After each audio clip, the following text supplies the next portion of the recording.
The 1986 explosion of the Challenger marked a tragic moment, not only for the friends and loved ones of the 7 astronauts aboard the doomed shuttle, but for the nation as a whole. A bright flash in the sky, and then silence. The official report on the Challenger disaster was clear: a catastrophic failure. But what many overlooked were the details that came after.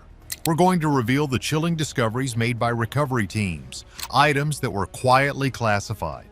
We will show you the proof that the crew cabin survived the breakup and that the astronauts themselves left a final, haunting clue.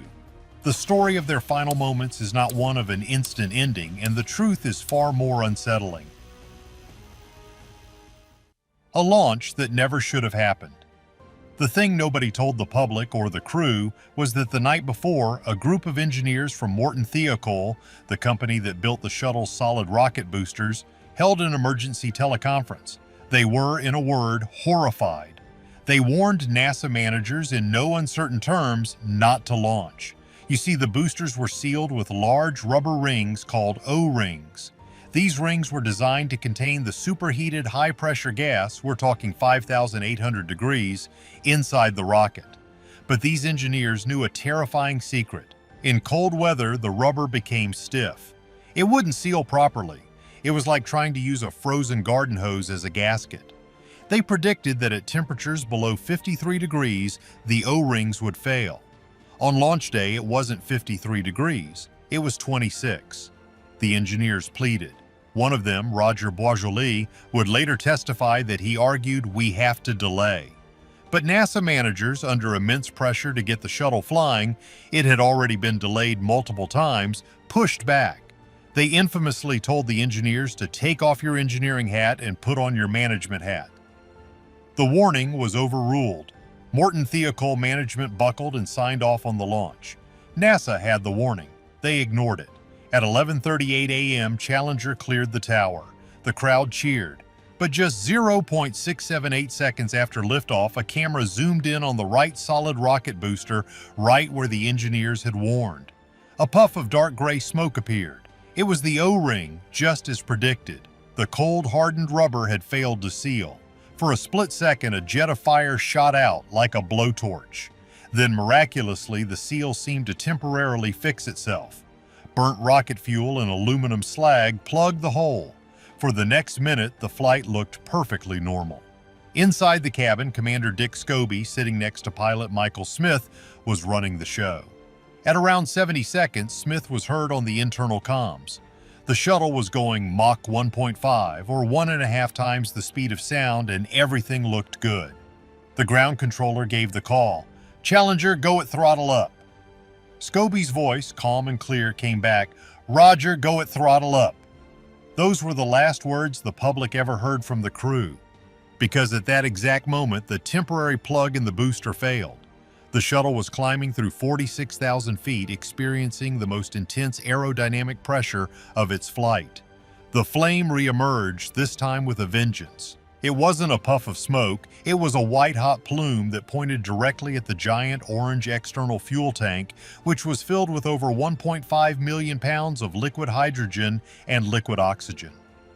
At 73 seconds, the fire burned through the tank. The bottom of the tank fell away and the hydrogen fuel was unleashed. In less than a second, the entire vehicle was engulfed in a massive, chaotic fireball. The public watched in horror. News anchors fell silent. In mission control, the screens went blank. The flight director, Jay Green, stared at the static, and finally, a voice over the loop said the words that defined the tragedy. Obviously, a major malfunction. But the real story, the one NASA didn't want to talk about, was just beginning. Not an instant in. The public was shown a single horrifying image, a massive cloud of fire and smoke. The media and even NASA's initial statements described it as an explosion. This word, explosion, was repeated over and over. It gave the impression of a sudden, violent, and most importantly, instantaneous event. The nation was led to believe the 7 astronauts were vaporized, that they perished in a flash and knew nothing. This was the story that was easier to accept. It was also, as investigators would soon discover, completely false. The Challenger didn't explode in the traditional sense, it disintegrated. The external fuel tank released its contents, creating the massive fireball, but the orbiter itself and the crew cabin were not destroyed by this fire. They were torn from the exploding tank and boosters by incredible aerodynamic forces, forces that ripped the shuttle's wings off and sent the main components flying in different directions. What many overlooked is that the crew cabin, the reinforced module where the astronauts sat, was built to be incredibly tough. And it was. It broke free from the disintegrating orbiter whole. The cabin continued to travel upwards for another 25 seconds, reaching a peak altitude of about 65,000 feet, over 12 miles, before it began its long, terrible arc back toward the Atlantic Ocean. This is where the story gets truly disturbing. The cabin was not on fire. It was not breached by the initial event. For the first few seconds, the crew was likely subjected to G-forces between 12 and 20 Gs. This is severe, enough to cause a loss of vision or consciousness, but it's not instantly fatal. Fighter pilots endure high G maneuvers all the time. The most harrowing part is that these forces would have lasted for only a few seconds. Then they were falling, in near silence. The crew was alive. They were conscious. The search and rescue mission began immediately, but it was clear within hours that this was a recovery operation. For weeks, ships and divers scoured the ocean. They pulled up twisted pieces of the shuttle, scorched panels, and sections of the booster. But the crew cabin was missing. It wasn't until March 7, 1986, nearly 6 weeks after the disaster, that a sonar ship, the USS Preserver, found it. The cabin was located in about 100 feet of water. Divers were sent down, and what they found confirmed NASA's worst fears. The cabin had not been pulverized. It was heavily damaged from the impact with the water, to be sure, but it was largely in one piece. And inside, the recovery team found the remains of the 7 astronauts still strapped in their seats. This discovery was kept under a total media blackout. The public was simply told that the cabin had been located and that recovery efforts were underway. The truth was too grim. The astronauts hadn't been lost in the sky, they had been lost on impact. They had endured a fall that lasted 2 minutes and 45 seconds. But the most chilling piece of evidence was still inside the wreckage, something that proved the crew wasn't just alive, they were fighting for their lives.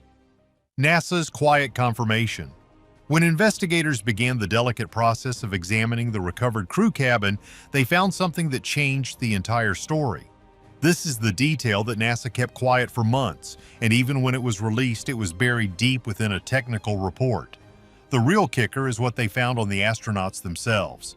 Each astronaut was equipped with a personal egress air pack, or PEAP.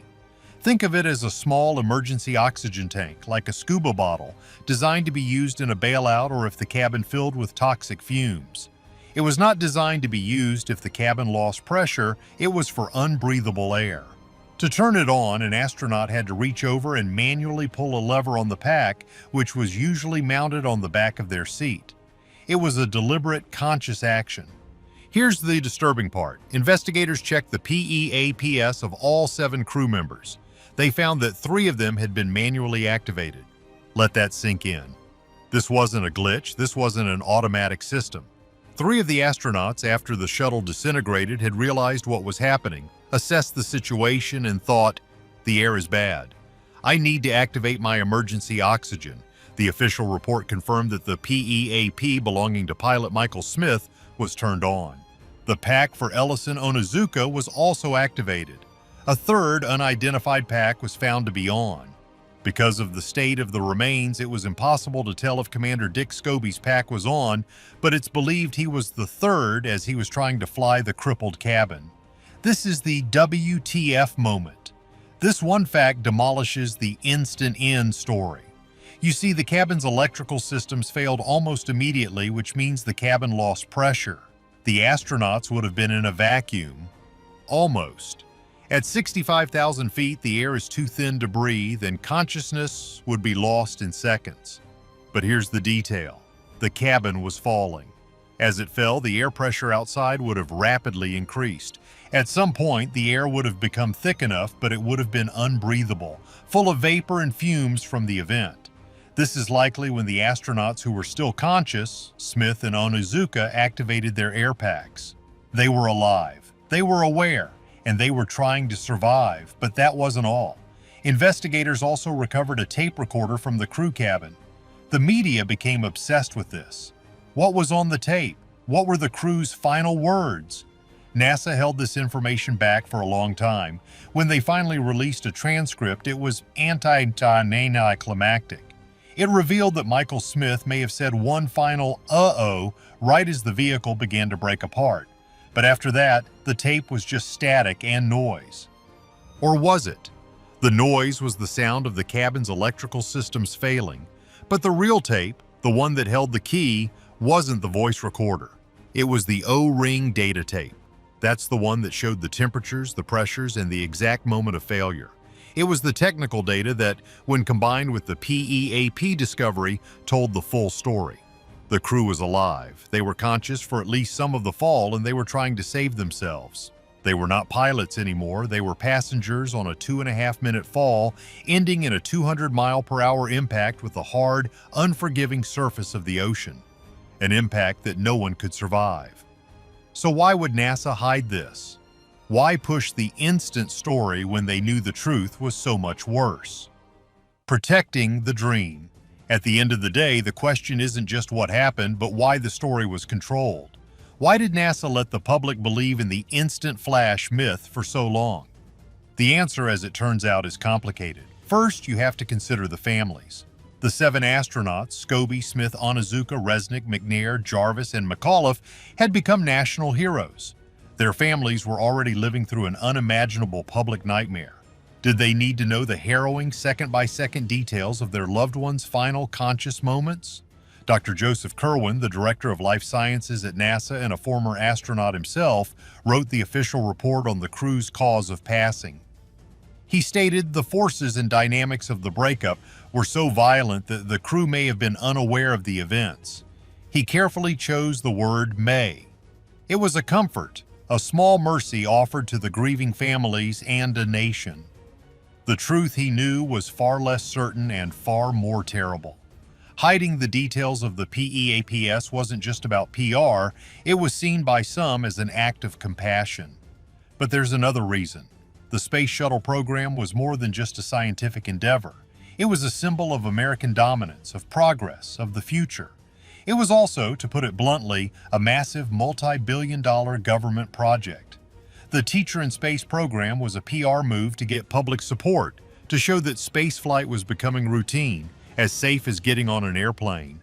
The instant story, while tragic, supported this. It was a noble, heroic end, a warrior's end. The real story of a 2.5-minute fall of conscious astronauts trying to activate air packs, of a terrifying and unsurvivable impact, was something else.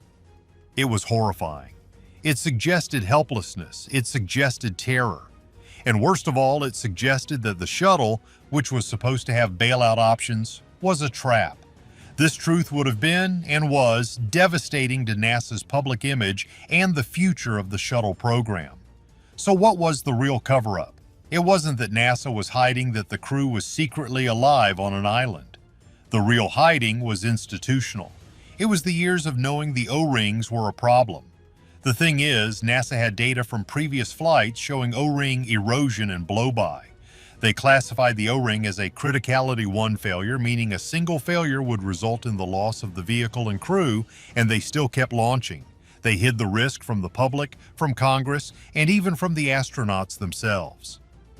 This was the truth exposed by the Rogers Commission, the presidential group sent to investigate. It was a physicist on the panel, the famous Richard Feynman, who finally broke the story open. In a now legendary public hearing, he took a piece of the O-ring material, dunked it in a glass of ice water, and showed how it became stiff and failed. He cut through all the bureaucratic double talk and showed the simple, fatal flaw. What do you think? Was NASA protecting the families or protecting its own reputation? Let us know your thoughts below.